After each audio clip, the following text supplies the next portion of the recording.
Hello friends, आपके दिमाग में एक क्वेश्चन आता होगा कि what is a small company. आज इसी डिस्कशन के लिए मैं नेहा जॉली आपके साथ हूँ।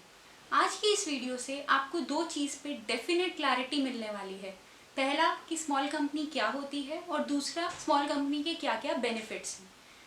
अगर आपको इन दो सवाल के आंसर जानने में इंटरेस्ट है तो आप वीडियो के एंड तक बने रहें। सबसे पहले हम बात करते हैं कि स्मॉल कंपनी क्या होती है। स्मॉल कंपनी वो कंपनी जिसकी स्मॉल कंपनी डिसाइड होती है paid up capital and turnover से। 1 अप्रैल 2021 से स्मॉल कंपनी की डेफिनेशन में चेंजेस आए हैं। वो कंपनी जिसकी paid up share capital 2 crore से कम हो एंड टर्नओवर 20 करोड़ से कम हो, वो स्मॉल कंपनी मानी जाती है। अब स्मॉल कंपनी की डेफिनेशन को मीट करने के लिए आपको ये दोनों कंडीशंस फुलफिल करनी होंगी। स्मॉल कंपनी कुछ ऐसी कंपनीज हैं जो स्मॉल कंपनीज नहीं मानी जाती। वो कौन सी कंपनीज हैं? Listed company, public unlisted company, holding company, subsidiary company, company और body corporate governed by special act, private company जिसकी paid up share capital 2 crore से ज़्यादा हो, प्राइवेट कंपनी जिसकी टर्नओवर 20 करोड़ से ज़्यादा हो। ये सारी कंपनी स्मॉल कंपनीज नहीं मानी जाती हैं। आई होप अब आपको ये क्लियर हो गया होगा कि स्मॉल कंपनीज क्या होती हैं। अभी भी अगर आपको कोई डाउट है तो आप हमारे कमेंट सेक्शन में लिख सकते हैं। अब हम बात करते हैं फ़ायदे की, मतलब कि स्मॉल कंपनीज के क्या क्या फ़ायदे होते हैं। पहला बेनिफिट है लेसर बोर्ड मीटिंग्स।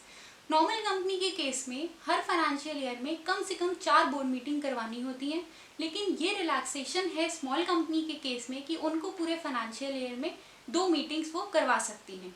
इससे कि जो बोर्ड मीटिंग में कॉस्ट इन्वॉल्व होती है वो भी उनकी बचेगी और जितना टाइम कंज्यूम होता है वो भी उनका बचेगा।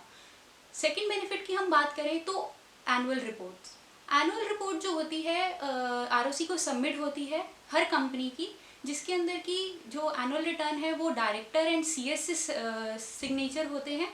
बट अगर सीएस नहीं है एम्प्लॉयमेंट में तो प्रैक्टिसिंग कंपनी सेक्रेटरी के होते हैं। बट स्मॉल कंपनी के केस में सीएस की नेसेसिटी नहीं है, तो ये रिक्वायरमेंट भी वहाँ पे नहीं है और डायरेक्टर ही खाली साइन करके अपनी एनुअल रिटर्न सबमिट कर सकते हैं। नेक्स्ट बेनिफिट पे हम आते हैं कि no rotation of auditor. Normal company के केस में हर 5 साल बाद हमें ऑडिटर को रोटेट करना होता है, बट स्मॉल कंपनीज को इस पर भी रिलैक्सेशन है कि वो 5 साल के बाद सेम ऑडिटर को भी कंटिन्यू कर सकती हैं। नेक्स्ट बेनिफिट है ईजियर आरओसी फाइलिंग्स जो होती हैं कंपनीज की, नॉर्मल कंपनीज के केस में, तो उन पे जितनी भी डॉक्यूमेंटेशन होती है उन पे प्रैक्टिसिंग सीए या प्रैक्टिसिंग सीएस की सर्टिफिकेशन इन्वॉल्व होती है। बट स्मॉल कंपनीज के केस में बहुत मिनिमल डॉक्यूमेंटेशन होती है जिन पे आपको सर्टिफिकेशन की नीड होती है, तो ये रिलैक्सेशन स्मॉल कंपनीज को प्रोवाइडेड है। नेक्स्ट बेनिफिट की हम बात करें तो नो कैश फ्लो स्टेटमेंट। एक नॉर्मल कंपनी के अंदर जब फाइनेंशियल स्टेटमेंट्स बनते हैं तो उसके साथ कैश फ्लो स्टेटमेंट्स भी बनते हैं, बट स्मॉल कंपनी के केस में ये रिक्वायरमेंट नहीं है। Next benefit is fast track merger. Normal companies का जब मर्जर होता है तो उनका प्रोसेस, उनको मर्ज करने का जो प्रोसेस है वो एनसीएलटी के थ्रू होता है। सबसे पहले एनसीएलटी में अप्लाई करना होता है और वो एक लेंदी प्रोसेस होता है। स्मॉल कंपनीज के केस में कंपनीज एक्ट ने एक बहुत ही सिंपल प्रोसीजर दिया है, बिना एनसीएलटी में अप्लाई किए हुए आप मर्जर कर सकते हैं। नेक्स्ट बेनिफिट पे आते हैं, वो है no Ind AS. Small companies के केस में इंड एएस की रिक्वायरमेंट नहीं होती है। नेक्स्ट बेनिफिट आते हैं तो एब्रिज्ड एनुअल रिटर्न।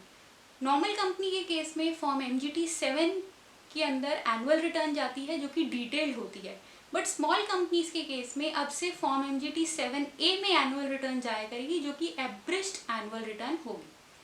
तो देखा आपने कि स्मॉल कंपनीज के कितने सारे बेनिफिट्स हैं। अगर आपको ये वीडियो पसंद आया है तो आप अपने दोस्तों के साथ इसे ज़रूर शेयर करें और ऐसे ही और वीडियोस देखने के लिए कोहेरेंट एडवाइजर्स के यूट्यूब चैनल को सब्सक्राइब करें और बेल आइकन प्रेस करें। तो दोस्तों, मिलते हैं आपसे जल्द ही अपनी अगली वीडियो में। Stay tuned, stay safe.